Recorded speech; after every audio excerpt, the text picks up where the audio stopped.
dia a todos! Eu sou Monique Canedo e quero desejar as boas-vindas a vocês ao webinar de lançamento do Anuário CRA 2021. Para começar, eu queria agradecer aos nossos patrocinadores. Santos Neto Advogados, Ecoagro e Idetrust como patrocinadores Gold e também autores de capítulos dentro do anuário, e a RBSEC como patrocinadora Premium. Este ano, os anuários Uquibar contam com 17 patrocinadores distribuídos pelos 4 mercados. Fica aqui o nosso muito obrigado para todas as empresas de referência no mercado, pois elas são um componente muito importante nos anuários Uquibar. Falando um pouco sobre os anuários, na segunda-feira nós lançamos a 14ª edição dessa publicação, que é referência em todo o mercado, e que reforça mais uma vez o protagonismo que a Uquibar tem no mercado de CRA, FDIC, CRI e fundo imobiliário. Na terça-feira, tivemos o webinar FDIC, com a participação de 600 pessoas ao vivo, e ontem o webinar CRI, com quase 400 profissionais online.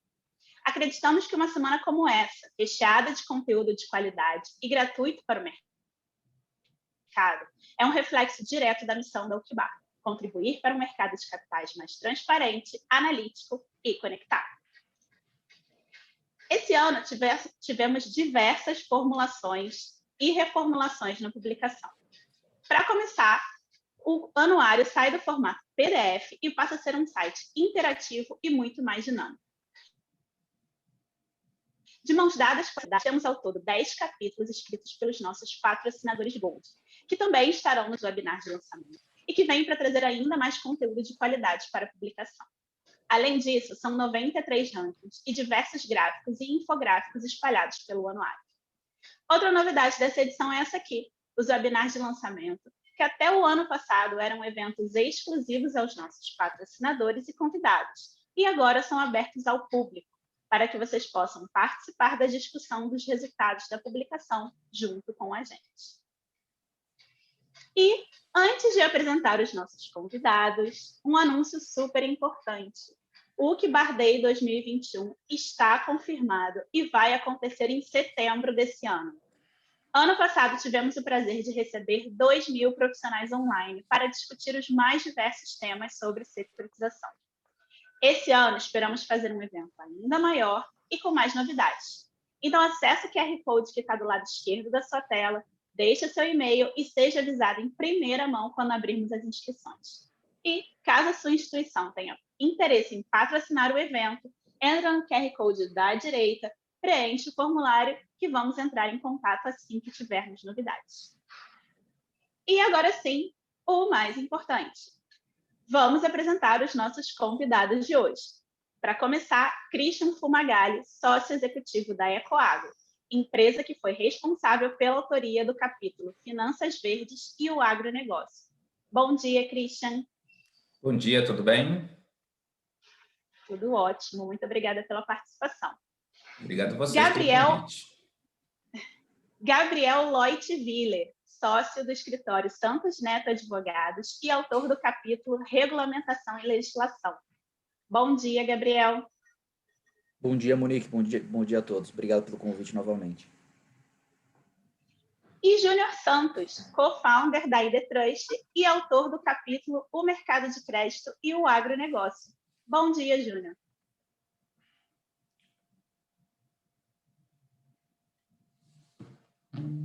Não? Tá bom. Bom dia, tudo bem? Olha eu de novo. Prazer estar aqui com vocês. Obrigado. Bom dia. Por último, e não menos importante, os nossos moderadores. Para começar, Alfredo Marrucho, coordenador editorial da Uquibar e moderador de perguntas. Bom dia, Alfredo. Bom dia, obrigado a todos pela presença. E, como moderador do webinar, Carlos Augusto Lopes, o CEO da Uquibar. Bom dia, Cal. Bom dia, Monique. Bom dia a todos. Prazer estar aqui. Espero que a gente consiga hoje o mesmo que a gente alcançou nos últimos 2 webinars, que era uma discussão extremamente rica, construtiva e bastante colaborativa entre os participantes do webinar e os nossos convidados.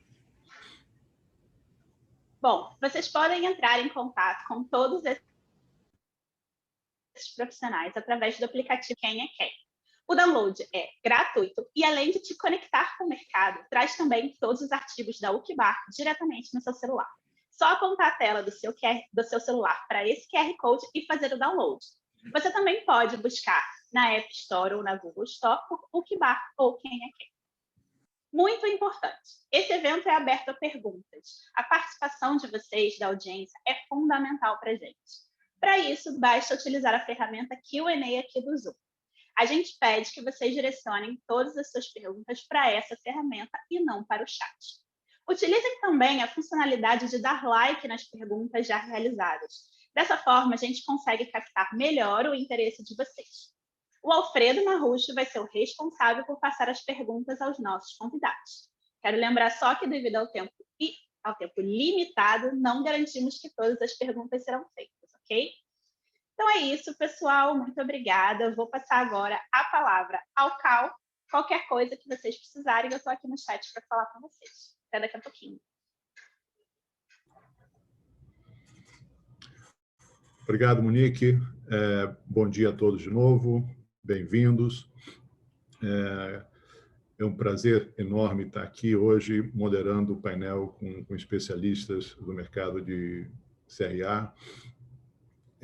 Mas antes da gente falar um pouco sobre esse mercado e dar início ao debate, eu só queria contar rapidamente uma história, né?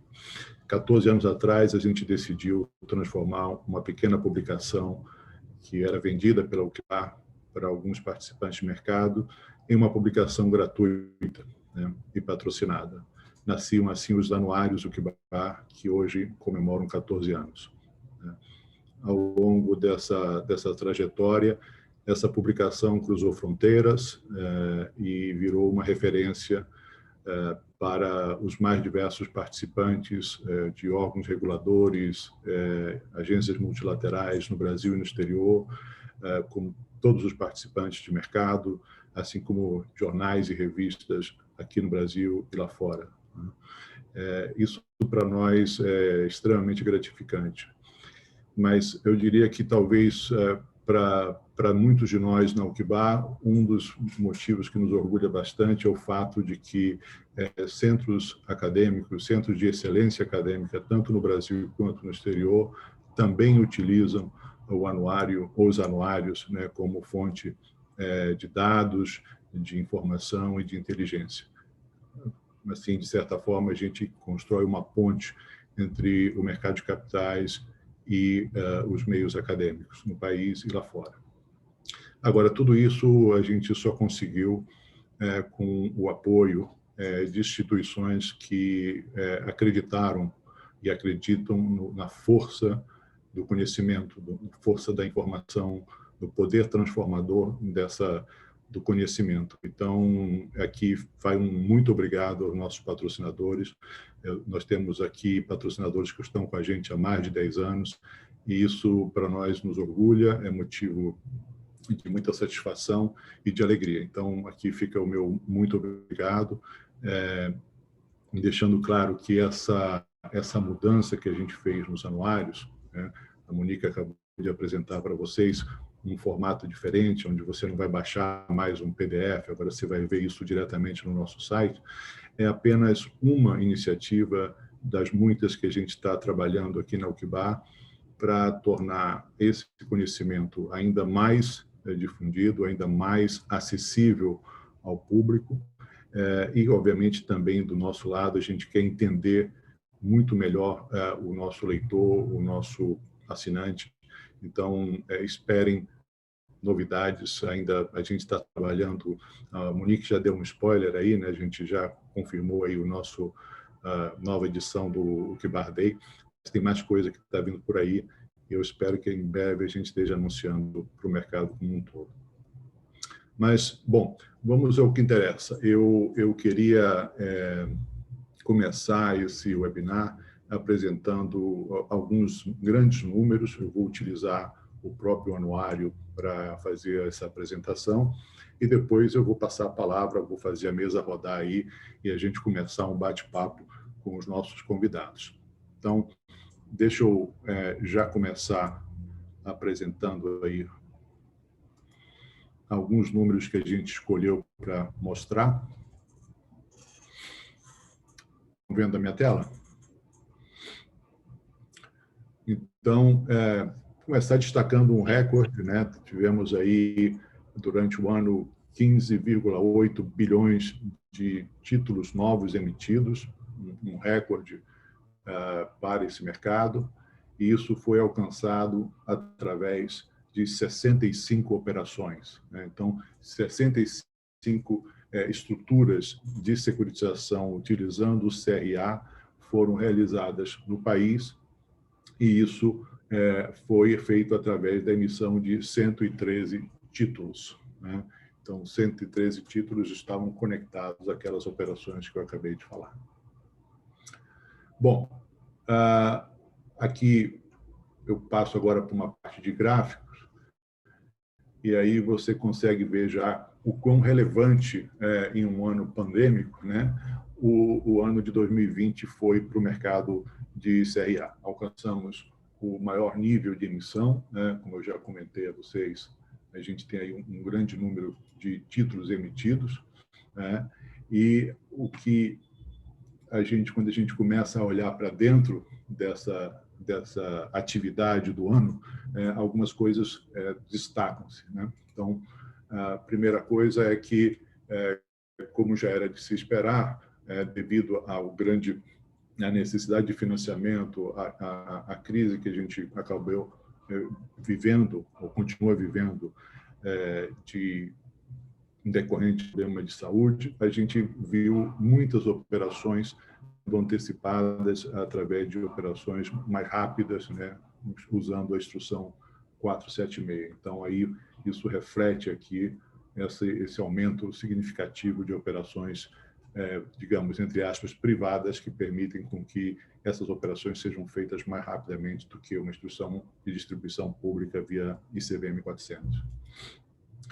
A outra coisa que vale a pena destacar é que, apesar desse recorde, apesar do grande volume que a gente conseguiu alcançar, a gente ainda tem um modelo de estruturação de securitização do agronegócio muito concentrada no crédito único. Então, a gente vê aqui que não houve muita mudança do ponto de vista estrutural com relação a caminhar no sentido de carteiras de risco mais pulverizadas, onde a gente efetivamente utiliza outro critério, uma outra análise de risco. Isso, de fato, não aconteceu. A gente, de fato, teve até uma pequena redução marginal, mas com relação ao ano anterior. Então, ainda muito concentrada no risco corporativo. Aqui é um reflexo disso, né? Então, a gente tem pessoa jurídica dominando, o tomador final acaba sendo instituições. E aqui uma mudança que não é reflexo especificamente do agronegócio, algo que aconteceu nos mais diferentes mercados de renda fixa no país, é a perda de espaço para a taxa DI como principal taxa de juros ou indexador de títulos no mercado. Então, a gente acabou vendo aí os títulos indexados a índice de preço sendo muito mais relevantes durante o ano, e provavelmente a gente vai ver cenário similar acontecendo durante 2021. Com relação a prazo, até se a gente fosse fazer aqui uma divisão entre operações de crédito corporativo e operações de crédito pulverizado, a gente veria uma fotografia bem diferente dessa. O corporativo está sempre no prazo mais longo, o pulverizado está sempre no prazo, quase sempre num prazo mais curto, né? Então, operações de 8 a 10 anos, essa puxada que a gente vê aí é quase sempre relacionada a um título de crédito lastreando esse CRA que tem um prazo longo, como uma debênture, por exemplo. E, por fim, quando a gente tenta tirar uma fotografia agora para entender os segmentos que estão vinculados a essas operações, aqui sim a gente começa a visualizar algumas coisas interessantes, como, por exemplo, o crescimento significativo de atividades pecuárias e a redução, o equivalente, né, um segmento que era historicamente importante, o sucro energético acaba perdendo muito espaço durante o ano passado, o que também nos deixa, de certa forma, contentes é que aquele segmento onde você tem quase sempre a totalidade, boa parte das operações de crédito pulverizado no CRA, que são os insumos agrícolas, esse aí não houve muita mudança, ele continua tendo um papel similar ao dos anos anteriores. Vou querer só mostrar para vocês aqui mais duas ilustrações. A primeira é a questão do tipo de investidor, né, que não, de fato, parece, quem comparar com os dados do ano passado, pode imaginar que houve uma mudança, mas, de fato, ela não aconteceu, ou pelo menos a gente entende que isso não, esses números, que a gente tenta ser, obviamente, o mais preciso possível, não necessariamente significa uma mudança. Vocês veem aqui que distribuidores passou a ocupar, quando a gente compara com o ano passado, um número muito importante, né? 40%, quando a gente antigamente tinha esse número muito menor e as pessoas físicas estavam sempre dominando essa participação quando a gente olha o perfil do investidor no mercado primário. Essa mudança, de fato, ela acontece graças a uma mudança regulamentar. A CVM, corretamente, durante alguns meses, permitiu que aquele limite de negociação de 90 dias para as operações 476 fossem suspensas. Então, isso permitiu que os distribuidores tomassem risco e agilizassem esses recursos para as empresas e depois distribuíssem, né? Então, eles acabaram sendo os investidores no mercado primário, mas logo na sequência esses títulos foram distribuídos, no nosso entendimento, para pessoas físicas também. Então, esse reflete mais uma questão formal de anúncio de como que essas operações foram distribuídas do que efetivamente, de fato, quem foi o investidor final, que no nosso entendimento continua sendo pessoa física na sua grande maioria. E, por fim, eu queria mostrar para vocês, só para destacar os três segmentos mais importantes, né, o que a gente teve aqui de operações. Então, atividades pecuárias, né, nós tivemos 6,22 no total, um número extremamente significativo, como eu já falei, esse é um número que eu acho que fica acima de 3 vezes o que foi feito no ano anterior. 9 operações, 100% concentrado, ou seja, crédito único, e o IPCA dominou como índice de preço, né? Títulos AAA foram de maior representatividade, 58%, 59%. Insumos agrícolas é o que eu comentei há pouco, ou seja, pulverizado, quase tudo pulverizado, é aí onde concentra-se boa parte das operações de securitização com carteiras pulverizadas de risco, 2,55 bilhões, 22 operações. E, finalmente,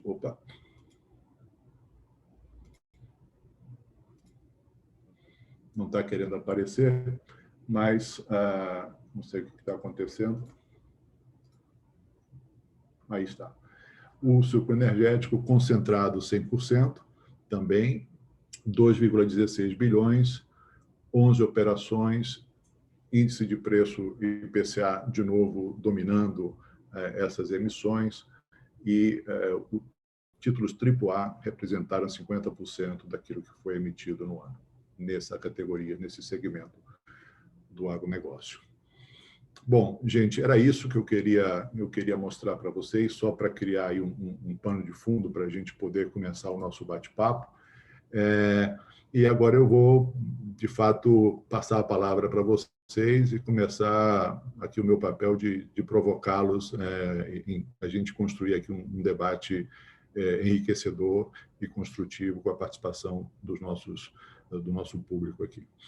vou começar perguntando para cada um de vocês o que vocês destacariam aí desse ano de 2020, o que chamou a atenção de vocês em cima desses números aí que eu acabei de apresentar e do que vocês vivenciaram ao longo do ano.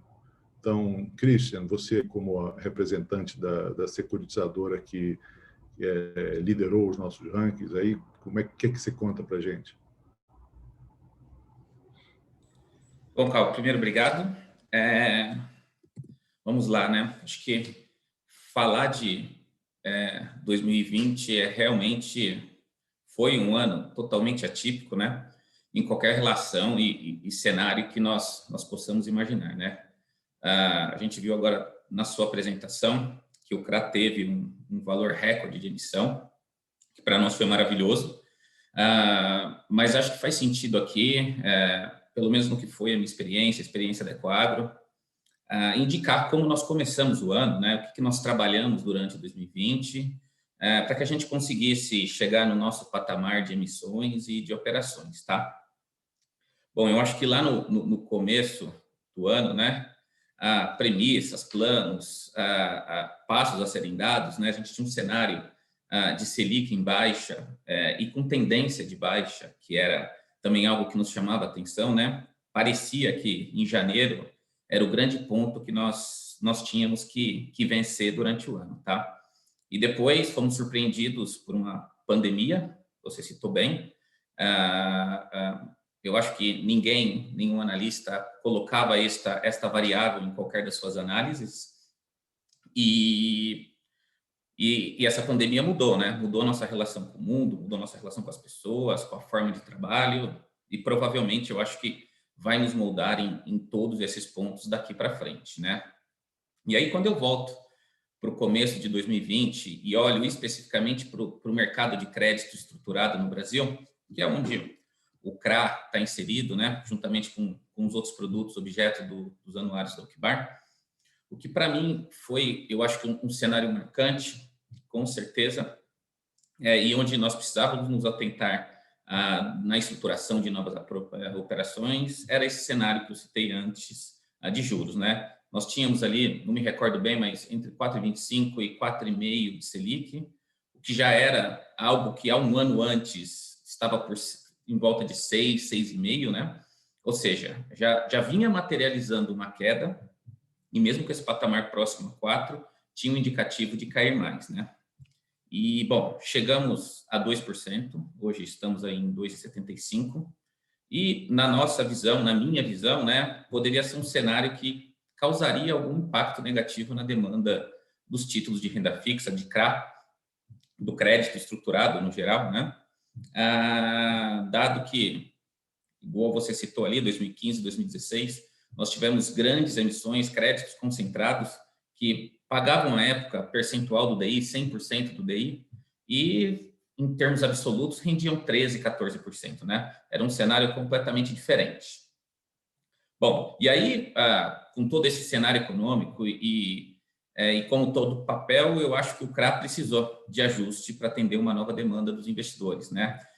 Digo que CRA em percentual do DI, eu não me recordo de nenhum, acho que foi mosca branca o ano passado, né? CRAs com CDI+, tiveram alguma representatividade, até porque foi reprecificado no spread do CDI algum retorno a mais que os investidores estavam pedindo.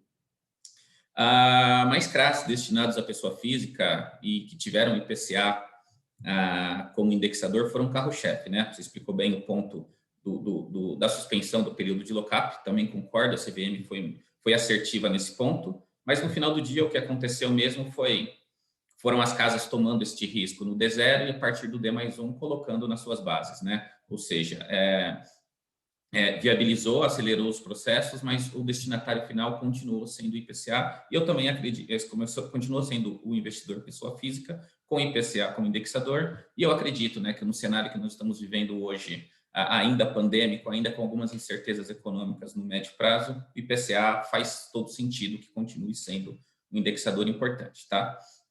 E aí, bom, quando a gente olha especificamente para o agro, eu acho que 2020 é um ano marcante, né? E aqui de forma extremamente positiva, né? Mesmo com todo o cenário de pandemia, o agro ainda se mostrou um setor da economia muito resiliente, né? Tivemos preços em patamares que eu, particularmente, nunca tinha visto, né? Acho que alguns ainda não haviam sido praticados, e produção também, né? É importante a gente citar sempre a condição da produção. O produtor brasileiro é muito bom, da porteira para dentro, e ela continuou alta. Tivemos problemas pontuais em algumas poucas regiões, né? Mas que na maioria dos casos também conseguiram ser diminuídas ou quase não percebidas, porque os preços acabaram compensando essas perdas, né? E por consequência o CRA, devidamente moldado a tudo isso que você citou e que eu coloquei agora também, conseguiu sim atender as expectativas dos tomadores, continuou sendo uma boa alternativa de investimento, e, de novo, né, aliado a um dos poucos setores que não estava sofrendo de forma direta com os impactos da pandemia, né, e trouxe esta segurança para quem quisesse alocar o seu recurso. Aqui dentro de casa, aqui na Ecoagro, acho que, para resumir, né, o que a gente fez foi, desde o começo de 2020, entender os cenários de mercado, tivemos que nos adaptar rapidamente a essa realidade da pandemia, mas mesmo assim, né, e acho que com certeza nos próximos anos fizemos e continuaremos investindo em operações de grandes empresas, com créditos concentrados, mas a gente vai continuar sempre buscando o crédito para pequenas, para médios produtores, médias empresas, cooperativas, né? A gente conseguiu em 2020 fazer operações nos 4 cantos do Brasil, fizemos 29 operações dessas 65 que o Cal citou, foram quase 5 bi emitido nessas 29 operações, né? Tivemos operações novas no mercado, algumas com viés ESG, um CRA verde, né, que é como a gente o chama. Tivemos também uma iniciativa nova nossa, que foi o CRATEC, que nos marcou de forma muito positiva. A gente conseguiu colocar tecnologia dentro da emissão desses lastros. E eu acho que, bom, tudo isso é extremamente positivo para o mercado, e acredito que aqui, Cal, na Ecoagro, a gente pretende aumentar, replicar esses modelos de negócio, e eu acho que eles vão ser, para o mercado como um todo, muito positivos e vão fazer com que tenhamos outras formas de investimento e de trazer segurança para toda a cadeia. Legal, Christian, obrigado aí, uma boa revisão aí do que aconteceu em poucos minutos aí, o que aconteceu durante o ano. Gabriel, e você, qual é o teu destaque? O que você destacaria, talvez, não necessariamente do marco jurídico regulamentar, você pode também trazer outros aspectos que você considera relevantes, mas eu queria te ouvir principalmente com relação a o que mudou, ou o que você destacaria durante 2020 para o mercado de CRA. Cal, novamente, obrigado pelo convite, é um prazer estar aqui junto com a Alquibar. Eu brinquei com você há algum tempo.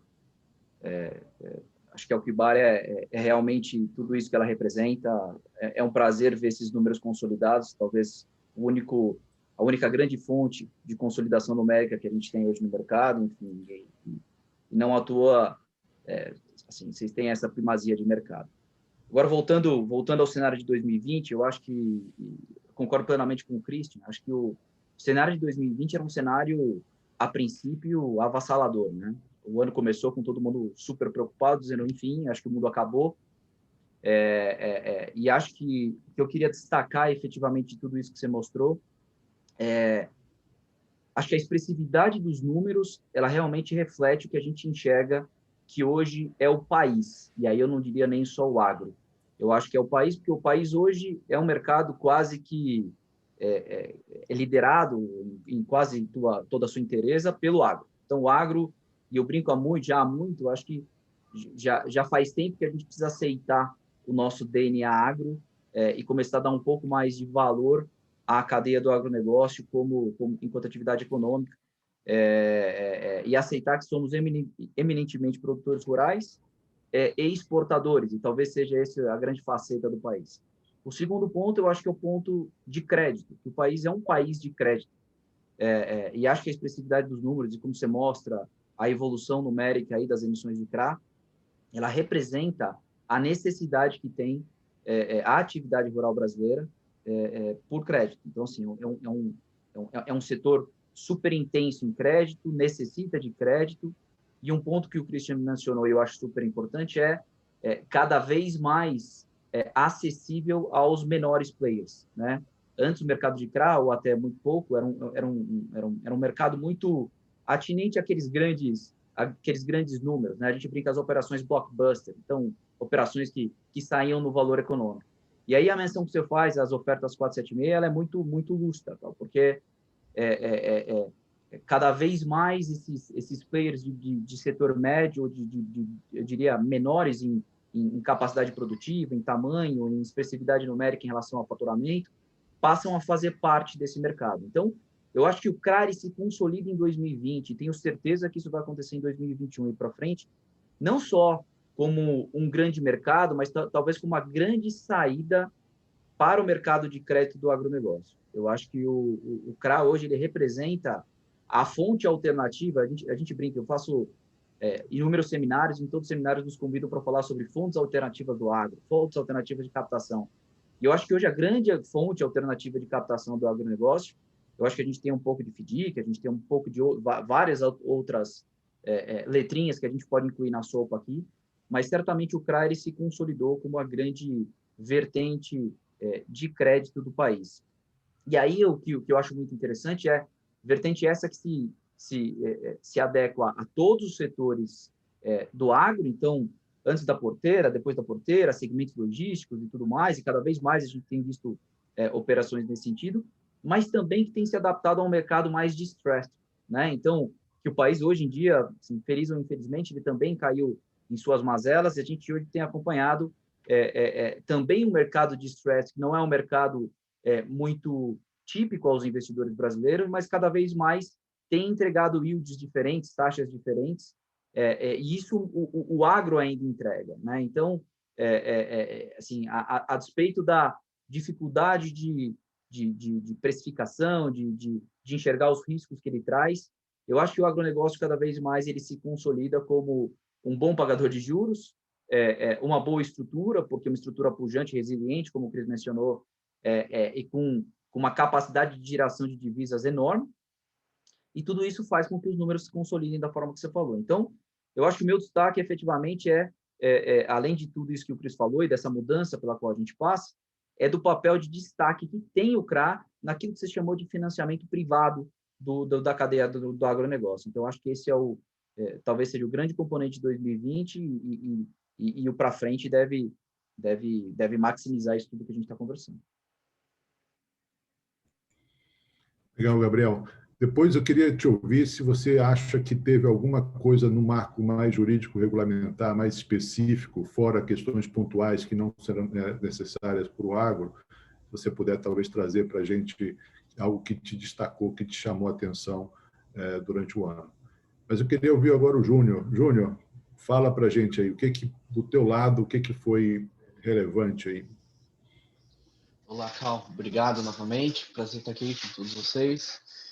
Quando a gente olha aí 2020, não quero ser redundante nas boas colocações aí do Cris e do Gabriel, eu acho que realmente consolidou todo esse cenário.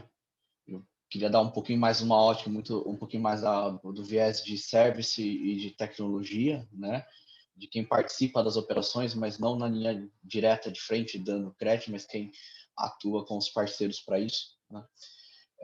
A Editrance, nós já atuávamos com crédito do agro, mas muito numa linha de risco sacado, né?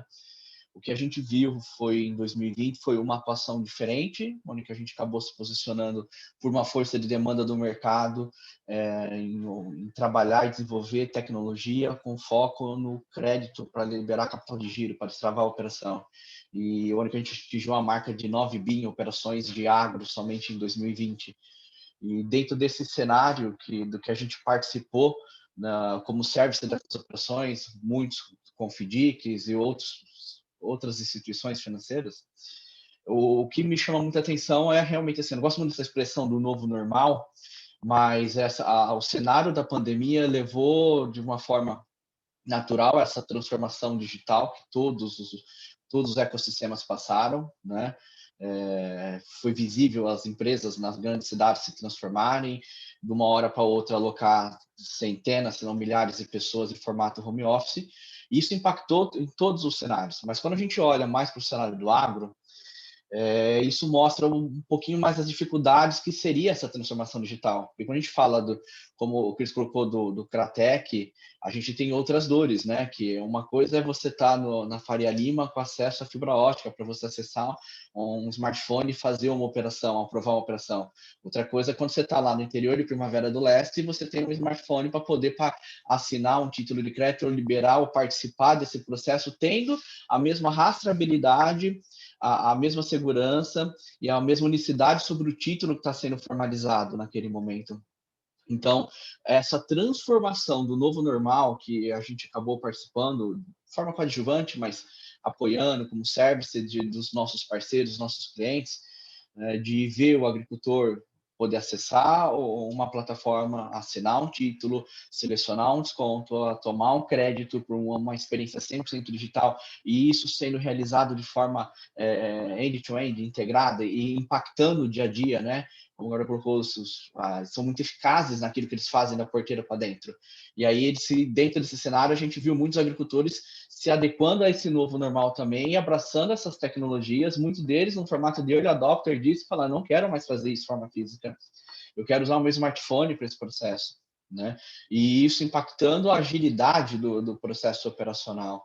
E isso unido com uma própria tendência do mercado, e eu vejo que não só em 2020, mas já vinha uma tendência anterior, em 2018, final de 2018, começo de 2019, do mercado de agro buscar crédito no mercado, em ofertas privadas, não somente nos bancos públicos, mas uma tendência natural e até por força de ecossistema, de impulsionamento, de governo, direcionando para isso, levou a essa transformação, né? Levou esses números, levou esses patamares a consolidar esse cenário e abrir porta para começar um novo modelo de oferta de crédito para esse ecossistema de agro.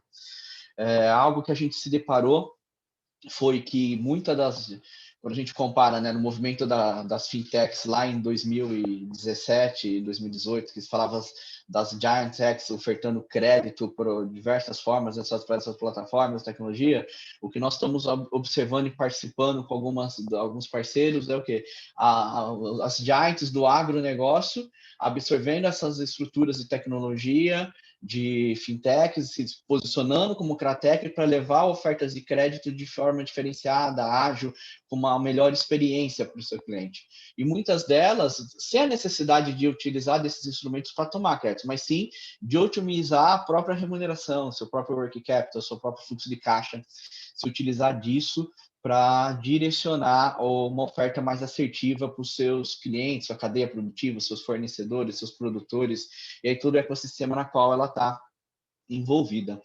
Um último ponto que eu queria colocar, que eu acho que vai impulsionar todo esse cenário, eu acho que já pegando até do próprio gancho que você colocou, Cal, é a questão da lei do agro, né? Isso vem dar um norte e direcionar muita coisa para que essas empresas possam se posicionar como tech, como o Cratec, e levar essa oferta de crédito, não somente do CRA, mas de outras modalidades relacionadas ao agro, num formato mais simples, mais ágil, uma melhor experiência do usuário. E isso realmente vai impactar ao longo do tempo. Isso vai impactar não só a vida do produtor, mas todo esse ecossistema, né? Possibilitando que, uma vez que eu tenho acesso ao crédito mais rápido, mais transparente, eu consiga ter condições mais competitivas, e isso ao longo do período vai refletir numa oferta mais assertiva, principalmente para os consumidores lá na ponta.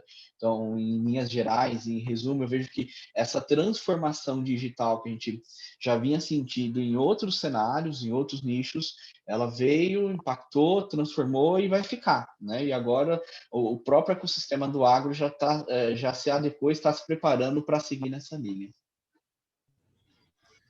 Legal, Júnior. Eu vou querer, você falou aí 2, 3 vezes Cratec, né? O Christian também comentou. Eu vou querer construir em cima disso aí, eu vou querer aprofundar um pouco mais, e eu queria, na realidade, dividir com vocês uma informação que eu aprendi ontem, achei muito legal, muito interessante, e queria tenho curiosidade para saber se a gente está vendo alguma coisa parecida também no agronegócio. Ontem a gente teve o nosso webinar de CRI, onde a gente também teve a participação de uma securitizadora líder, e a gente ouviu da sócia que representava essa securitizadora uma certa expectativa em relação a crescimento das operações com carteiras pulverizadas de natureza residencial, de financiamento para a pessoa física, para compra de residência. Eu queria perguntar para vocês se vocês estão vendo esse tipo de movimento mais agressivo, de efetivamente de crescimento, e esse crescimento, qual é o papel da tecnologia nesse crescimento, tá? E por que isso? Porque, lá, pegando de novo o exemplo do imobiliário, a gente começa a ver, em cima do que foi apresentado ontem para nós, a tecnologia ajudando tanto no processo da originação daquele crédito, como em toda a questão de reprecificação do crédito originado. Ou seja, a partir do momento em que eu sei o quanto eu consigo colocar aquele meu CRI, né, eu consigo redirecionar ou reprecificar o meu crédito imobiliário que eu estou dando na ponta da pessoa física. Ou seja, a gente começa a fechar um ciclo extremamente virtuoso, onde a gente tem as operações acontecendo, sendo originadas com o uso da tecnologia, mas antes mesmo dessas operações serem realizadas, você já tem uma ideia da tua capacidade de financiamento, porque você já tem uma indicação de qual seria o teu custo de financiamento com aquela tua carteira, com aquela tua original, com aquela tua capacidade de originação, usando lá uma fintech, empresas que estão com forte uso de tecnologia. Queria ouvir de vocês, Christian, Júnior, Gabriel, se vocês estão vendo isso também acontecer no mercado do agro, de que forma, qual é o estágio que a gente está do envolvimento da tecnologia com relação a essas operações. Bom, Carlos, se eu puder começar, tá? Eu tenho acompanhado aqui no Equadro, a gente tem trabalhado em cima disso há mais de um ano, né? E eu vou começar concordando com tudo que o Júnior disse, com as colocações que você fez também, e vou primeiro, acho que, dar um passo para trás, né? Posicionar exatamente quando a gente fala de tecnologia, quando a gente fala de novos negócios via plataformas digitais, o que eu entendo, tá? Não é uma regra, não é uma verdade absoluta, é o que eu, junto com aqui internamente no Equador, temos colocado nos nossos processos, tá? Então, ela, assim, é uma premissa que para a gente e para mim ela é até simples, tá? Não é porque um negócio é tech que ele é ou será melhor do que os outros, tá? Acho que, assim, os negócios eles devem e precisam funcionar independente de serem digitais ou não. Então, o crédito ele continuará sendo crédito, o risco ele continuará sendo risco, as estruturas legais continuarão sendo as estruturas, a base legal por baixo dessas estruturas também continuará sendo a mesma. O que a gente precisa é buscar a soma de N coisas, né, dentro de um ambiente favorável e buscar a tecnologia como aliada e facilitadora desse processo, tá? Então, essa é uma premissa que a gente tem aqui. E aí, eu acho que o mercado deriva para crédito pulverizado? Sim, tá? Hoje, a gente tem muitas operações aqui que, por mais que seja um crédito concentrado, ela tem todo um nível de governança em cima de uma carteira de recebíveis que poderia estar sendo utilizada como lastro de um FDIC, por exemplo, né? Onde eu tenho índices de diluição, a análise de aging, limites de concentração, subordinação, tudo isso eu aplico nessas carteiras, tá? Acontece que hoje elas estão muito mais vinculadas dentro das nossas estruturas como garantia do que como o título principal, o título que o devedor vai me pagar no final do dia. Mas, do ponto de vista prático, né, eu espero receber via essas carteiras. A gente tende a evoluir agora, acho que no curto prazo, para que essas carteiras comecem a ser lastros dessas operações, tá? Aqui no agro, a gente sempre tem que casar o momento do dinheiro e o momento do ciclo de produção, quando essas carteiras estão irrigáveis e possíveis lá no contas a receber para que a gente utilize. Então, é mais difícil, não é, por exemplo, uma empresa de varejo que vende ali durante todo o ano e no final do ano ela tem picos, por exemplo, por Natal e coisa que o valha, né? Aqui a gente tem ciclos e casar os ciclos para que eu tenha o recurso é mais difícil, tá? Mas os critérios de carteira que a gente trabalha já estão sendo utilizados. E aí, então, só para finalizar, acho que o exemplo do Cratec, tá? Ele é muito importante porque, sim, né? Quando a gente começou a olhar a emissão desse Cratec, a gente decidiu as premissas e como a gente estruturaria esse papel. Acho que a nossa preocupação principal foi criar exatamente esse ambiente favorável, tá? E, assim, acho que conseguimos, né? Como exemplo, a gente ficou 25 dias, mais ou menos, para cadastrar por volta de 400 produtores. Nós avaliamos o risco de crédito de todos esses produtores, definimos o tamanho que cada um poderia ter dentro de uma operação de CRA, né?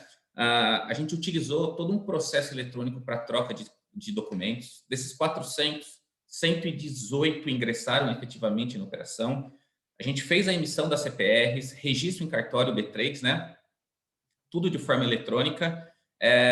Acho que o ponto que o Júnior citou do agro, a única parte que nós não conseguimos efetivamente ser totalmente digitais foi pelos problemas estruturais, né? Ele citou Primavera do Leste aqui. Primavera do Leste ainda é uma megalópole do agro, então a gente, quando anda mais para dentro, ainda às vezes fica pior, né? E aí, alguns cartórios não estão preparados para receber esses títulos, alguns produtores não têm um certificado digital, coisa que para a gente aqui na Faria Lima é muito simplista hoje, é muito nosso do dia a dia, né? Então, ainda são barreiras que eu acho que também em curto prazo dá para vencer, né? E, sem dúvida, operações desse tipo, 100% automatizadas, respeitando todos esses critérios de crédito, de risco que já são aplicados comumente, são facilitadores e eu acredito sim que elas vêm para ficar e que vão trazer cada vez mais carteiras para dentro desse tipo de estrutura, tá bom?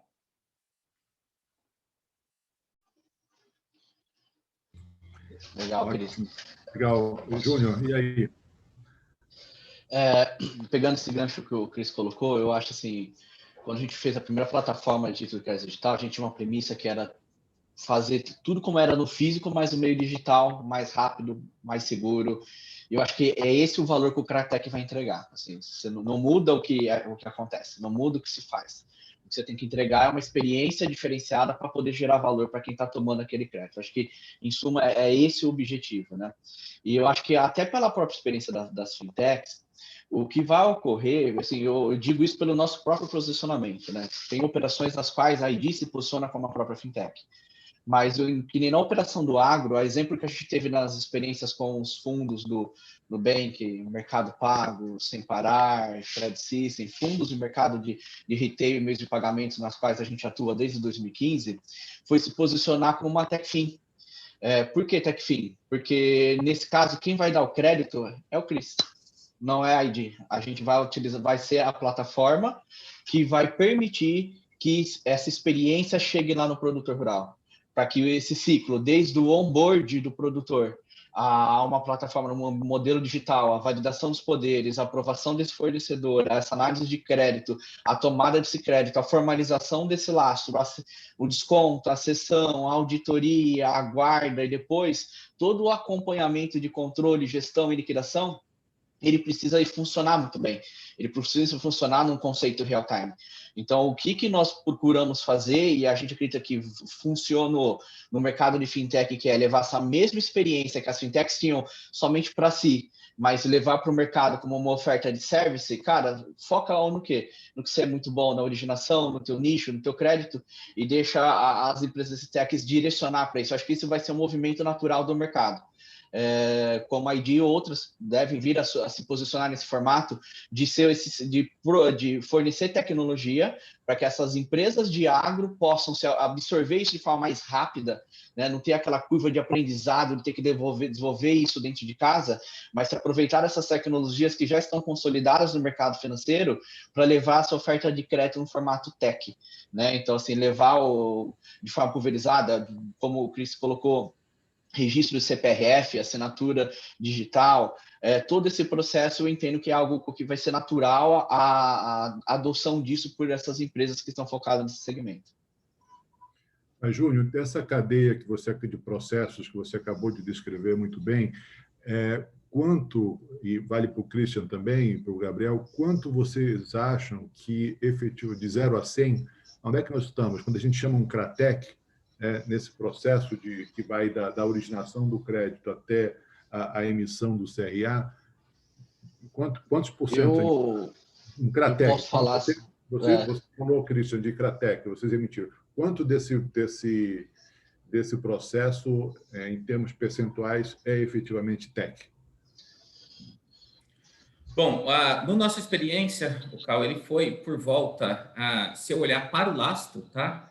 Que é efetivamente todo desde do apontamento dos produtores até todo o processo de aprovação de crédito, cadastramento, emissão das CPRs, troca de documentos também, porque a gente tem a diligência, né? O Gabriel, ele como advogado, ele nos manda uma lista de diligência aqui gigantesca toda vez, né? E por mais que seja TEC, ele não vai tirar a lista de diligência dele da mesa, né? Então a gente tem que fazer toda essa troca só aumenta. E toda essa troca, a emissão... Só sobra para o advogado, é isso. E toda essa troca, Cal, e todo esse processo, a gente conseguiu, tá? Do que estava sob a nossa gestão, junto com os nossos parceiros, foi de quase 100%, tá? O que nós dependíamos de terceiro, isso é bem importante, porque a gente se estrutura, se prontifica e consegue fazer quase toda a cadeia da emissão do lastro, nesse caso foram CPRs financeiras, dentro de um ambiente tecnológico, e isso encurtou em 4 vezes o tempo, tá? Quando nós chegamos na ponta que nós precisávamos que os produtores, os representantes de vendas da cooperativa, todos esses utilizassem a plataforma e fizessem as trocas eletrônicas, aí eu caí para uns 50%, tá? Então, acho que é importante essa separação, porque nós estamos preparados, o mercado está preparado, a Faria Lima está se preparando, né? Agora, a ponta, principalmente no agro, ainda precisa de mais conhecimento, mais trato, para que a gente possa chegar também nesse patamar de 90%, 100%. Hoje, acho que estamos na metade. Eu queria só completar do Cris, rapidamente. Assim, a nossa experiência no que tange ao lastro é semelhante. Assim, 100% você pode atender já da originação, desconto, guarda, um exemplo dos outros FDICs que já se utilizam dessas tecnologias, né? Eu acho que um ponto que a gente conseguiu avançar além desses 50%, porque você comentou da parte de formalização, foi porque, pelo histórico da tecnologia que nós já tínhamos um processo de onboard, de Know Your Client, que vinculava não só a assinatura ICP Brasil, para quando a gente olha de B2B ou de produtores mais estruturados, mas quando a gente poderia se utilizar de assinatura eletrônica vinculada a um processo de Know Your Client para se ter a segurança do cara poder ter um processo de assinatura mais simplificado. Então, era um mix de componentes para poder dar essa mesma segurança quanto a pessoa. Por isso que a gente conseguiu abranger um pouco maior. Mas isso vem um pouco... Aí eu acho que entra bem aquele conceito de TechFin, né? Eu sou TechFin, eu tinha que me preparar para poder dar o seu service para que os meus clientes possam atuar nesse formato. E isso veio de experiência de outras operações. Por isso a gente conseguiu atender a maior parte dessa experiência do processo de assinatura também, quando a gente fala CPRF e o produtor assinando ali na ponta ou utilizando assinatura eletrônica. Legal. Gabriel, você queria comentar alguma coisa? Eu quero só fazer algumas ponderações aqui que acho que são importantes e acho que vem muito de encontro a tudo isso que eles vêm falando. Acho importante, quando a gente fala de CRATEC e tudo mais, no final do dia o que a gente está buscando aqui é simplificar, é desburocratizar para melhorar os acessos, seja do investidor, seja, enfim, de quem quer que seja a empresa que esteja tomando o papel. Agora, existe uma preocupação do ponto de vista jurídico, e aí é uma da qual a gente não pode se furtar, que a desburocratização não pode significar insegurança jurídica.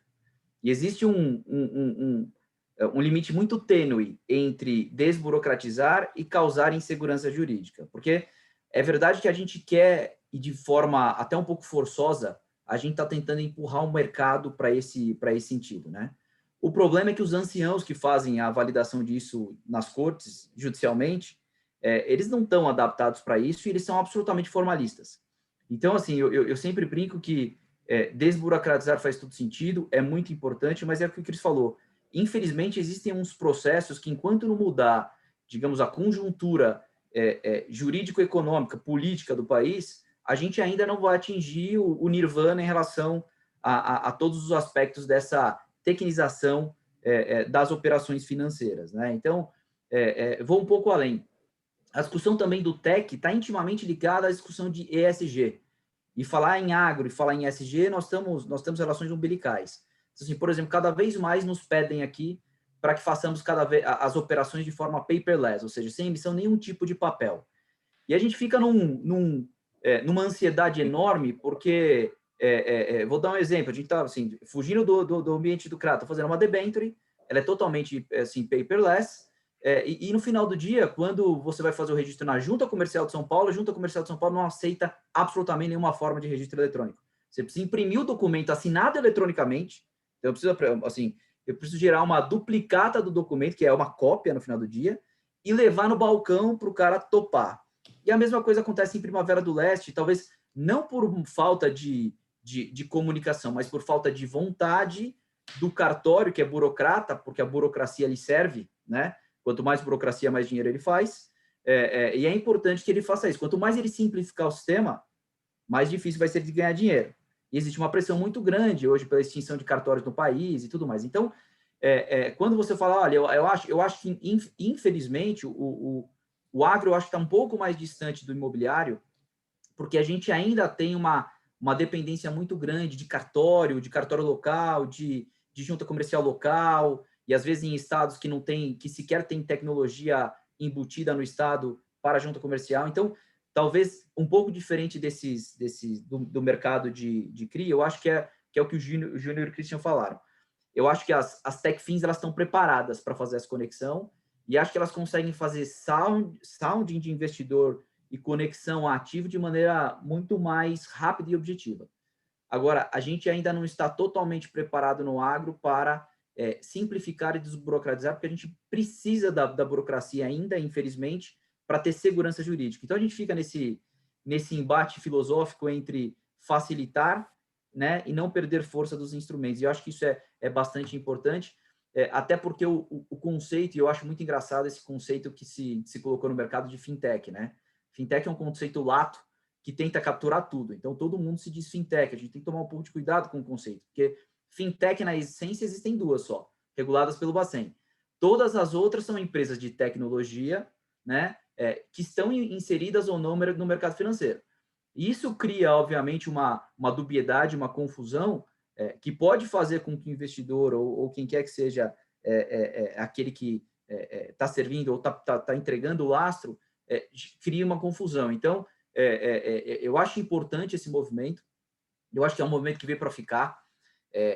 Pincelando, a gente fala melhor sobre, Cal, mas eu acho que as mudanças da lei do agro, que eu acho que elas são muito importantes para todo esse contexto do CRA, 75% da lei 13986, ela fala em títulos escriturais, documento escritural, ou seja, ela está tentando fazer aquilo que a gente chama de tirar o papel da circulação, de fazer cada vez a coisa mais eletrônica e tudo mais. Então, o esforço, inclusive regulatório, é nesse sentido.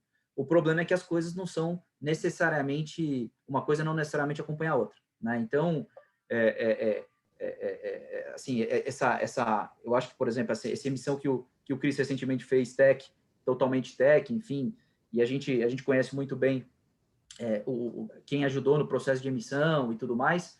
Eu acho que isso é muito válido para o mercado e veio para ficar. Eu acho que cada vez mais isso é o que o que tem nos movido, criar soluções para isso. Inclusive, tem investidores internacionais que têm buscado, nesse tipo de estrutura, alguma forma de empacotar e criar um Bitcoin qualquer, né, um parecido, para que o cara compre esse tipo de metadado e não compre mais a operação, ter que assinar e tudo mais. Então, certamente veio para ficar. Agora, existe uma dificuldade bastante grande entre simplificar em demasia e perder a força jurídica do que a gente busca. Então, e a gente sabe que na hora que o pau come, que o pau tora, né, no linguajar aqui puro e clássico, o que a gente precisa é ter segurança. Então, a gente insiste, o Cris tem toda a razão. No final do dia, assim, é um puxa e empurra muito grande, da gente tentando ser pro-business e do mercado tentando cada vez mais empurrar soluções para soluções simples, mas ser simplista não significa que a gente pode desatentar para o fato de que existe um formalismo necessário e de que, infelizmente, eu não vejo no curto período de tempo uma grande mudança em relação a esses aspectos. Excelente ponto, Gabriel. Muito trazer para a realidade, né? A gente também às vezes começa a viajar e tem que esquecer que no país ainda tem cartório e coisas desse tipo que a gente tem que viver. E vou além, o produtor rural, por incrível que pareça, às vezes as pessoas falam, o produtor rural ele é rústico, ele é chucro. Muito pelo contrário, ele é muito mais tech que a gente. Ele está muito mais antenado. Aliás, dentro da porteira, ele é absolutamente tecnológico. O país é o país cuja pujança e aplicação de tecnologia na lavoura é o mais envolvido, talvez, que do mundo. E aí eu vejo, por exemplo, eles estão preparados, inclusive, para receber notificação na qualidade de sacados via WhatsApp. Então, eles estão preparados. Talvez quem não esteja preparado ainda é o panorama. Eu queria abrir... Só completando o pedacinho do Gabriel ali. A gente está com 21 perguntas, só para vocês entenderem. Então vai lá, então. Rápido. Só colocando assim. Eu acho assim, Gabriel, eu concordo com a questão de a gente se atender às obrigatoriedades legais. Isso é fato. Isso é uma premissa que a gente tem dentro de casa e isso não muda o que está escrito na regra, né? Mas eu vejo até pegando esse próprio exemplo do cartório. Hoje a gente direciona para fazer o registro em cartório no ambiente 100% digital. Eu acho que faz parte da própria movimentação. Eu vejo que assim, não é uma questão de tecnologia. Não é uma questão de tecnologia. Com certeza não é. Não é uma questão de fugir da legislação.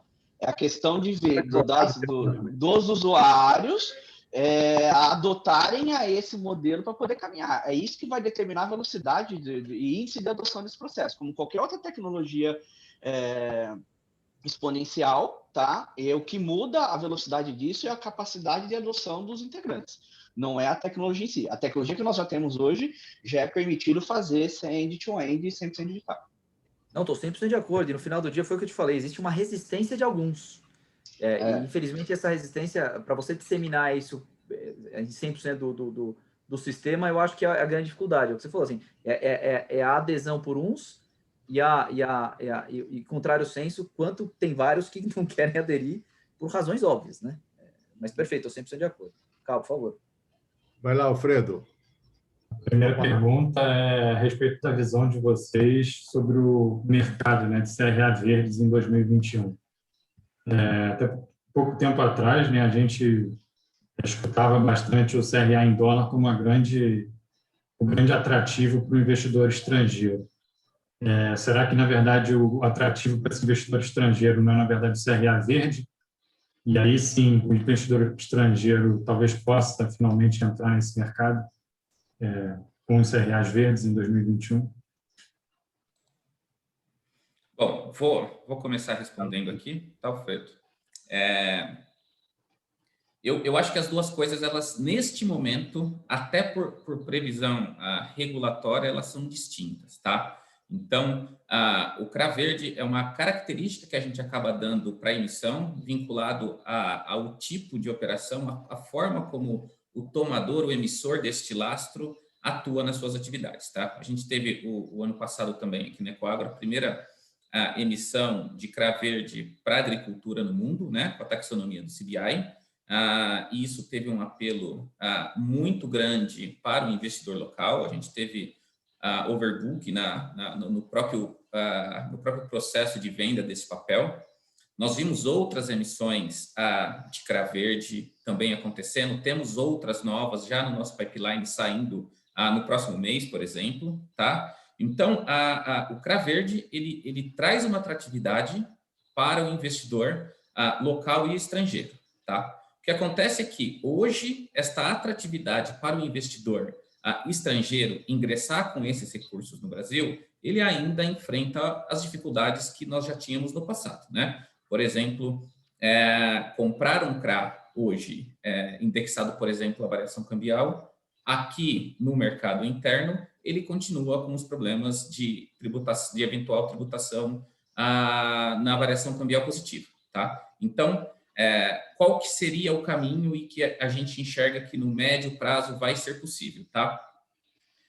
Emissões de empresas e produtores no Brasil, títulos emitidos no Brasil, custodiados no Brasil, mas com CRA emitido diretamente lá fora, que é uma previsão legal também que a gente passou a ter depois da Lei do Agro no ano passado, né? Ou seja, esse investidor, ele tomar um recurso diretamente emitido por uma securitizadora brasileira no mercado externo, sem que o recurso dele tenha que ingressar, esse eu acho que é o caminho para que a gente consiga casar as emissões verdes e o CRA, tá? O CRA consegue ser veículo. No Brasil, ainda acho difícil que o investidor coloque esse recurso aqui, se não for via os canais normais de investimento para estrangeiro em renda fixa no Brasil, que ele já tem, né? Se ele quiser efetivamente colocar o recurso dele aqui para comprar o CRA, emitido em variação cambial, ele pode ter esse problema, terá este problema. O caminho é trazer esses títulos verdes e emitir o CRA diretamente lá fora, que foi uma previsão legal que a Lei do Agro nos trouxe também no ano de 2020, tá bom? Essa é a minha visão.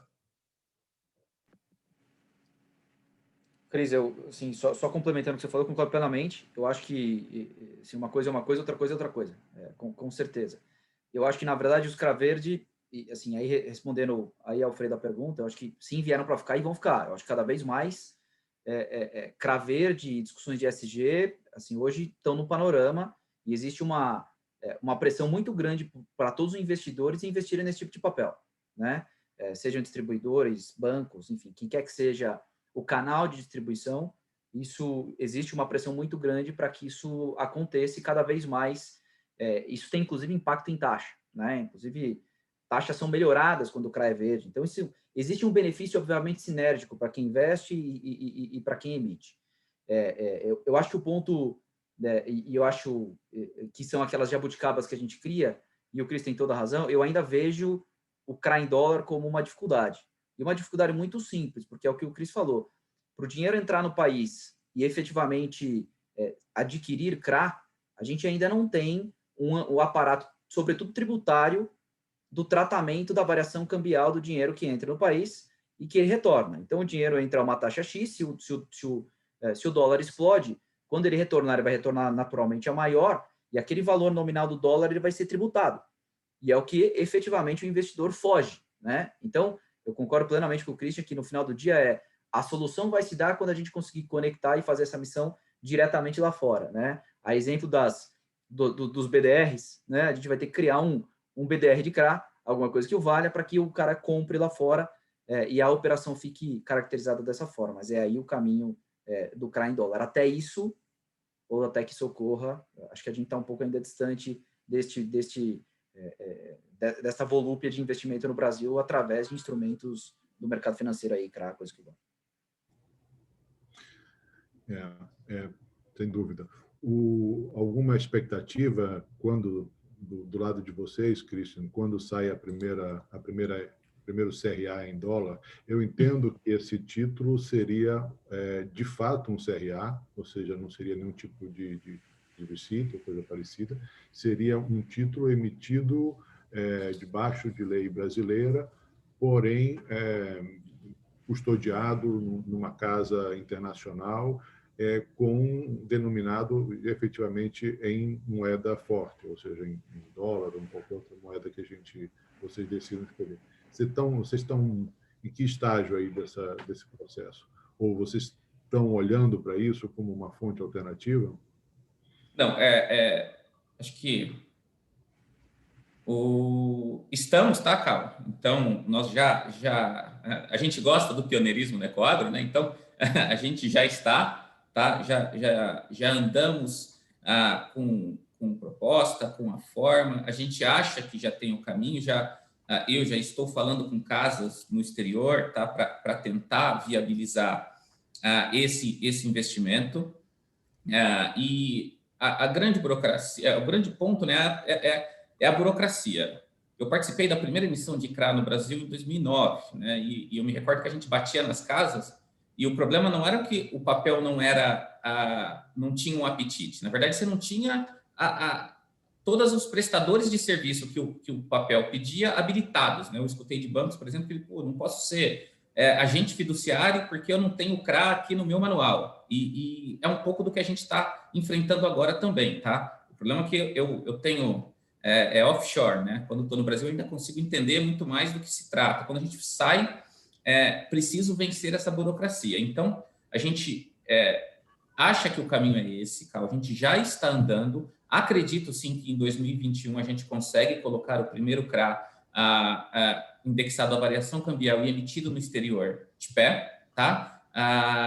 E a ideia é exatamente essa que você disse. Eu não vou ter um papel que espelha algo que está aqui. Eu vou ter um registro e uma emissão efetiva no exterior, numa casa que tenha ali um convênio com a CVM, né? Numa casa que possa ser habilitada, é uma das premissas que a lei pediu. Vou registrar este papel lá, vou custodiar ele do Brasil, vou liquidar ele do exterior e o processo de transferência desses recursos não vai ter nenhuma discussão igual o Gabriel colocou do ponto de vista burocrático, porque eu estou fazendo uma simples remessa de recursos para fora, vou tributar a diferença na volta, né? E eu tiro essa discussão da mesa. Acho que em 2020 a gente consegue fazer o primeiro, tá, Carl? Alfredo, obrigado, Cris. Alfredo. Bom, como o Carlos falou, a gente tem várias perguntas aqui, eu vou tentar consolidar alguns temas aqui que apareceram repetidamente.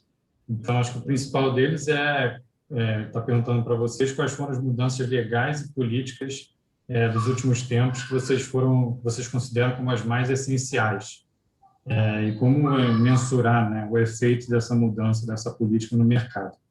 E aí eu já antecipo, né, talvez o FIAGRO seja a grande mudança esperada pelo mercado, o grande divisor de águas ou não. Quem quer começar? Posso começar. Eu acho que vamos lá. Eu acho que foram várias, né? Eu acho que a gente tem no plano do agro e tem no plano macro. Acho que no plano do agro eu destacaria, enfim, todos os esforços.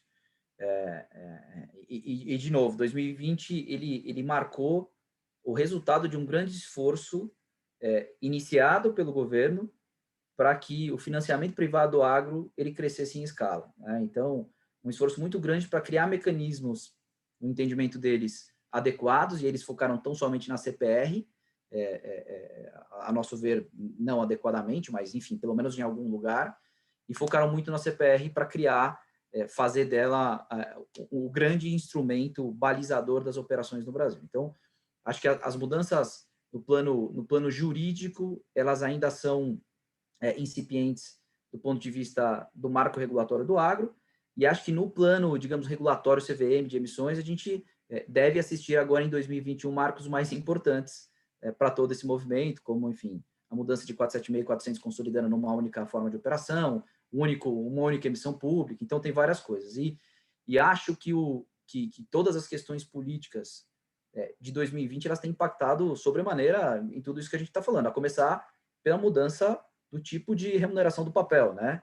Então, a gente saindo de DI, indo para IPCA, porque, enfim, a política econômica nos empurra para um caminho e a gente efetivamente tem que se cobrir de outro, porque o investidor precisa de remuneração no papel. Então, eu acho que tudo isso tem acontecido de maneira gradativa, mas acho que 2021 vai sacramentar. E acho que, Alfredo, acho que o FIAGRO, eu acho que o mercado já buscava muito esse tipo de produto, né? O mercado imobiliário, a gente vem, é engraçado que o agro, feliz ou infelizmente, ele vem na rabeira aí do mercado imobiliário.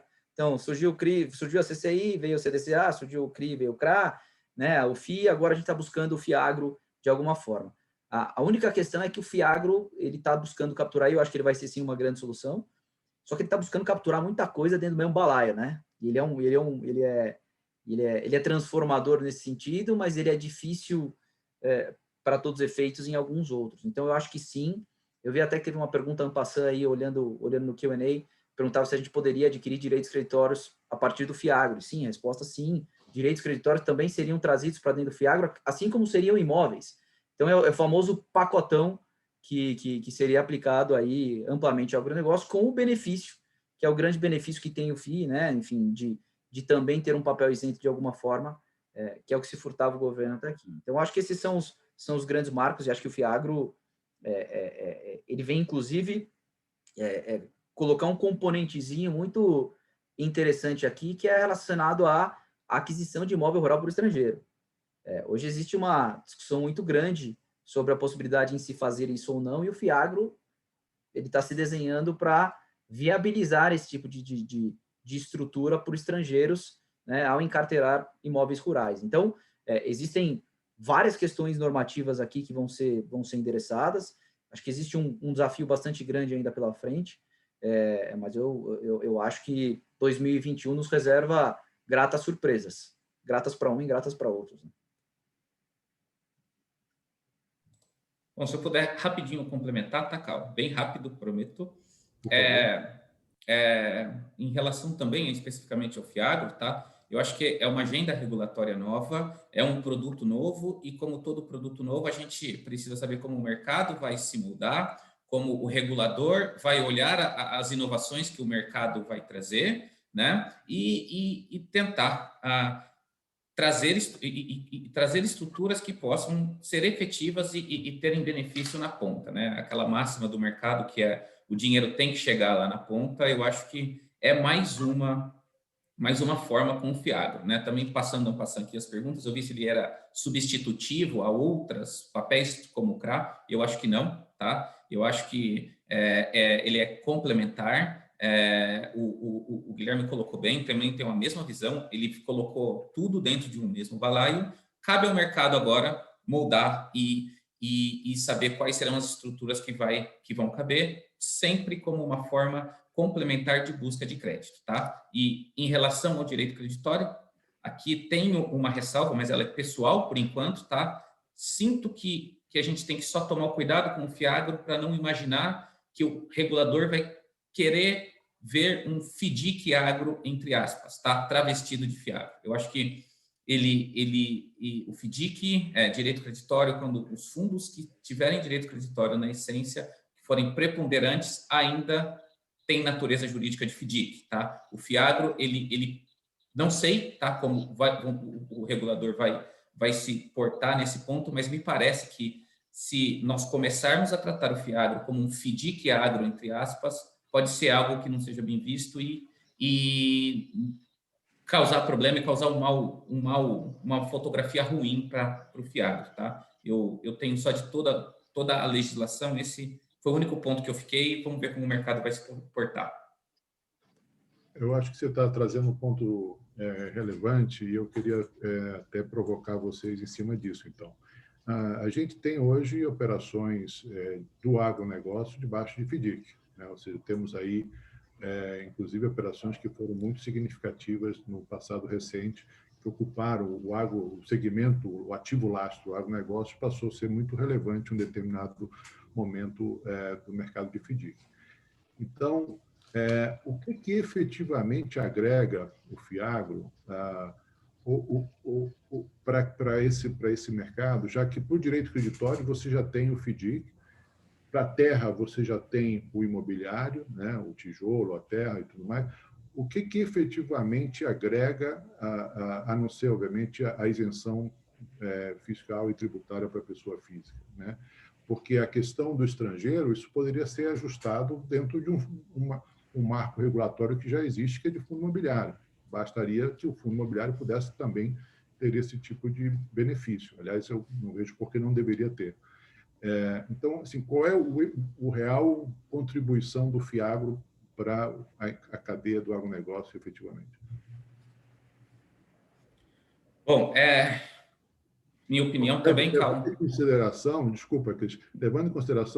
o ponto que você acabou de trazer, né? Ou seja, quanto isso vai complicar ou trazer questões do ponto de vista de assimetria regulatória, assimetria informacional para um mercado que, de certa forma, já existe.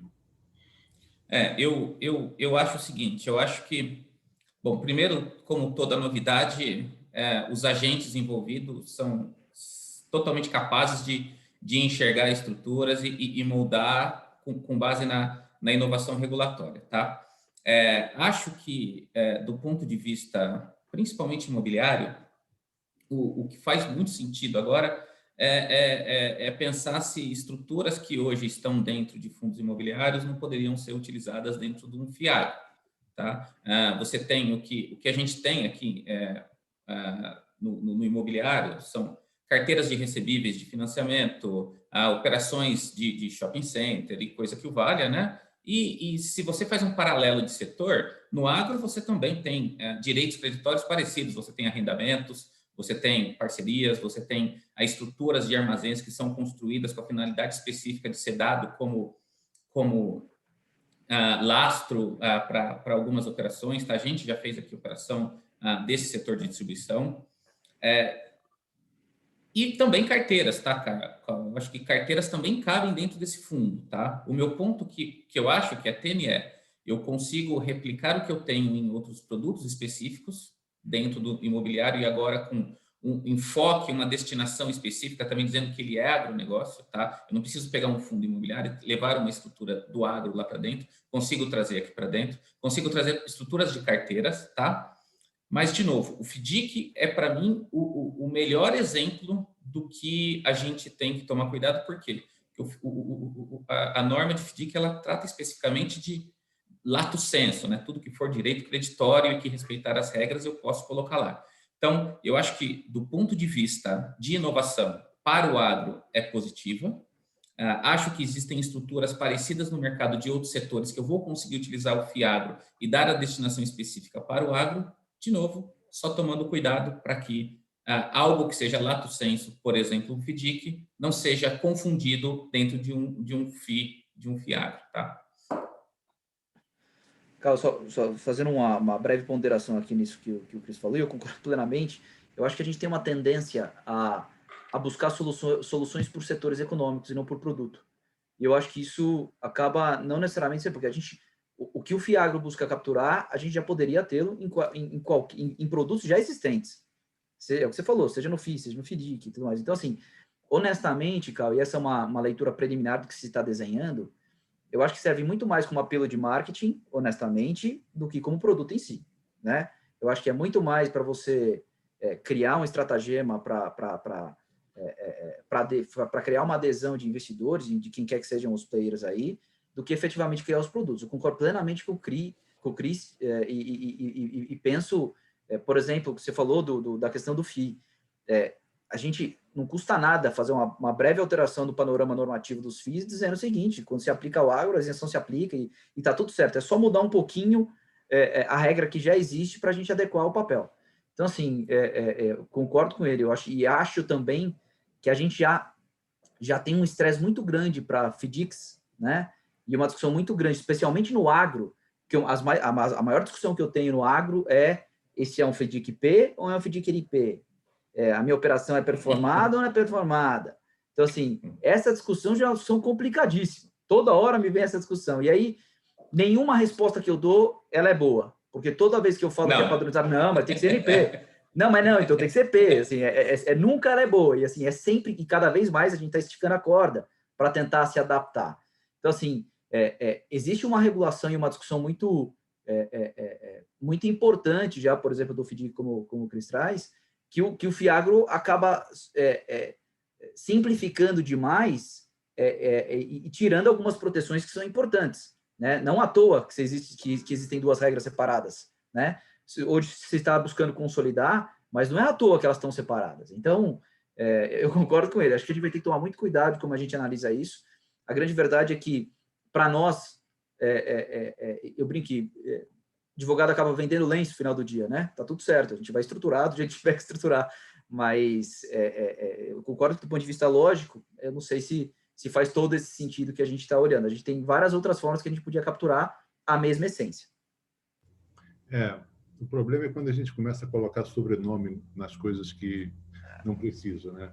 A gente sonha na Ucba que um dia vai ser tudo fundo de investimento, sem sobrenome, porque o sobrenome quase sempre está associado a um privilégio, né? E o que a gente tem é fundo de investimento, é um condomínio, certificado de recebível, é um título de crédito, acabou, né? Depois a gente vê as particularidades de cada um, mas não necessariamente dá um benefício para um e não dá um benefício para outro, né? Por exemplo, nessa linha, a gente deveria criar o fundo de imobiliário, o fundo de investimento educacional, o fundo de investimento de saúde, né? Coisas que também são relevantes para o país.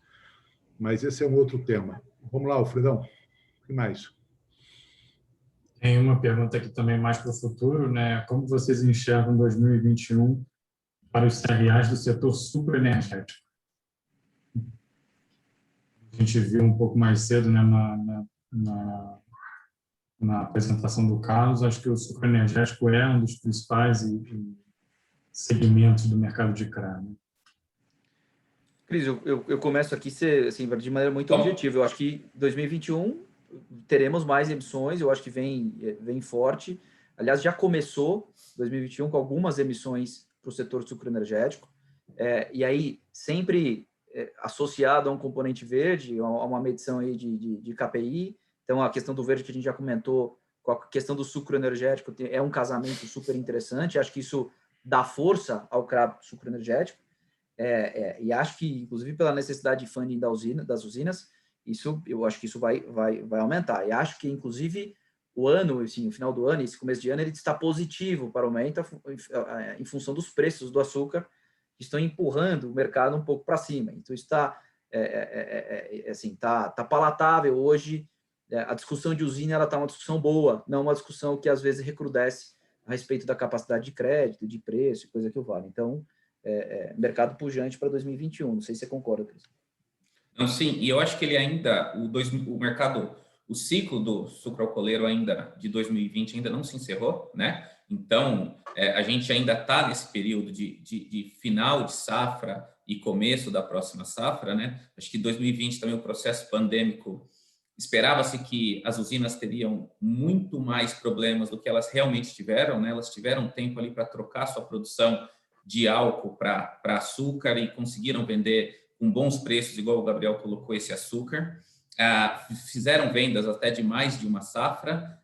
No final também, o álcool, que tinha-se a previsão que a demanda seria muito menor, e ela acabou sendo melhor do que se imaginava, ou seja, também a parte do álcool que esperava-se que teria esse problema não teve, tá? As usinas, elas estão hoje também com a maioria, né, as que têm vindo ao mercado, a grande maioria também, hoje tem um componente que é a energia dentro do hall de produtos que ela comercializa, e isso tem tido também nos últimos anos, acho que não é segredo para ninguém que no Brasil infraestrutura e energia é algo que ainda é falta, né? Então, as usinas hoje elas não são só produtoras de açúcar e álcool, elas também são produtoras de energia, né? E eu acho que, dado o patamar de preço, dado a condição climática e ao fato de as usinas terem feito o movimento correto o ano passado e terem conseguido se estabilizar, esse ano o processo continua. Nós já tivemos emissão de usinas, nós temos no pipeline emissão de usinas, tá? E aí usinas de médio e grande porte, eu acho que esse mercado tem conseguido atingir todo esse hall de usinas, não só as grandes, mas as médias têm conseguido vir ao mercado também, tá? E eu acho que tende a manter ou aumentar, sim, em 2020, as emissões dessas empresas. Legal, gente. Estamos chegando aí no nosso limite de horário, a gente previu aí 1h30 no máximo. Não sei, Alfredo, tem alguma pergunta aí que a gente possa fazer rapidinho ainda? Vou direcionar, então, a pergunta aqui para uma área um pouco mais técnica, né? Se as operações realizadas nas plataformas digitais já estão considerando o custo, né, de implementação da LGPD, e se isso impactou de alguma forma a precificação dos CRAs. Esse caso aqui, principalmente, é em relação aos CRAs pulverizados, né? Júnior, quer comentar?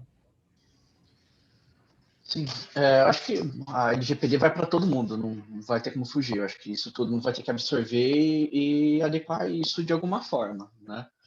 O que nós acompanhamos aqui foi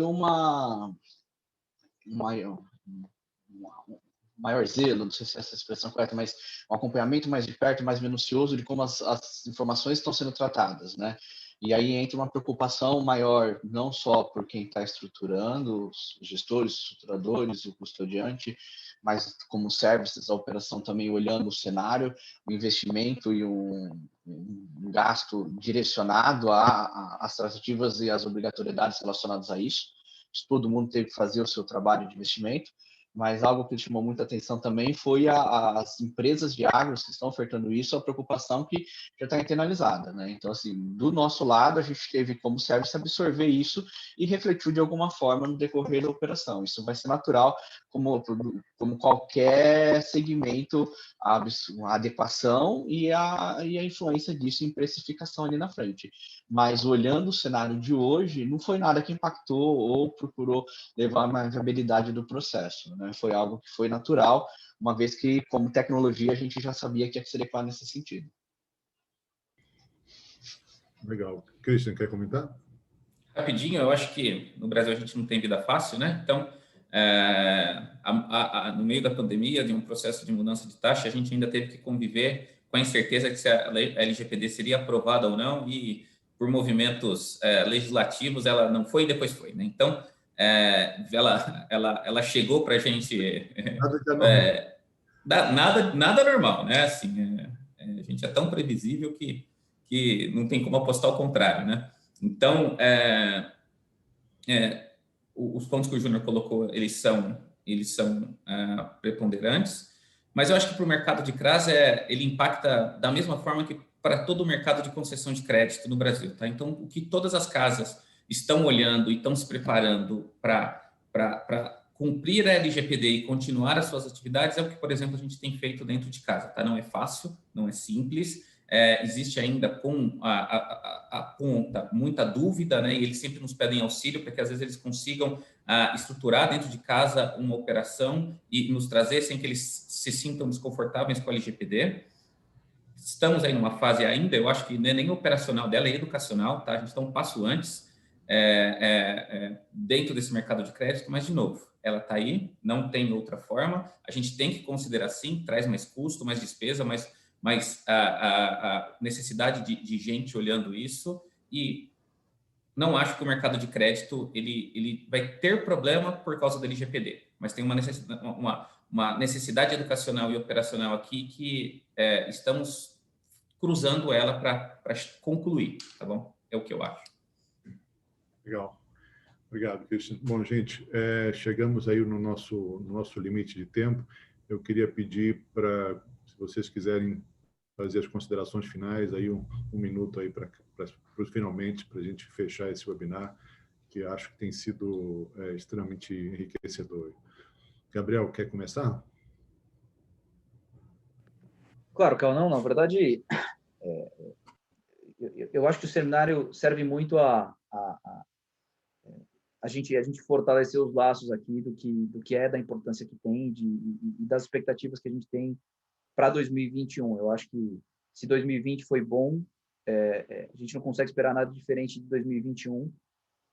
E acho que a expectativa que todo o setor tem é de que o CRA continue sendo, talvez não a mazela, mas a grande solução do setor. Então, eu espero, no ano que vem, conversar com vocês sobre não 15, talvez 20, 22 bilhões ao longo de 2021, porque me parece ser o caminho.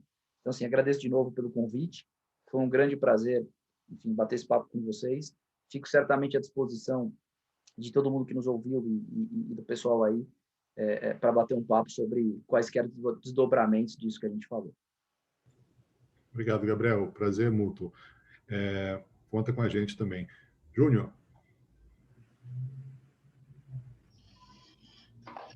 Cal, a todos queria agradecer a oportunidade de estar aqui com vocês. Eu acho que todos os pontos são extremamente relevantes. Eu acho que o cenário do agro ele vai continuar resiliente, ele vai continuar trazendo muita importância economicamente para o Brasil e para o consumidor em geral, né, em como isso impacta no nosso dia a dia, e essas ofertas diferentes, isso vai refletir ao longo do tempo de forma positiva, a gente não tem dúvida disso. Mais uma vez, só agradecer a oportunidade e ficar à disposição para quem quiser conversar, tirar dúvida também, a gente se coloca à disposição. Obrigado, Júnior, um prazer. Christian. Bom, eu sempre que tenho a oportunidade de falar em evento da Okibar, eu gosto de lembrar que há 7, 8 anos atrás, eu fui um dos alunos de uma das academias, né?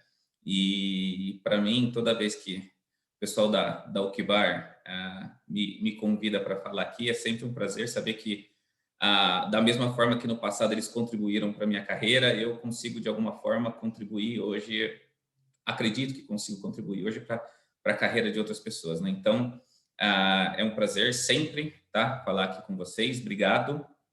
Continuo à disposição e espero que 2021 nós tenhamos um mercado pujante, um mercado maior de emissão de CRA e que, antes de tudo isso, todos tenham saúde e que nós possamos passar esse período de pandemia que, com certeza, vai acabar. Christian, muito obrigado. Para nós também é um enorme prazer contar com ex-participantes das nossas academias, dos nossos treinamentos. O Júnior também fez parte dessa história e para nós é uma honra e de certa forma demonstra aí que a gente está no campo educacional, a gente está cumprindo o nosso papel. Obrigado.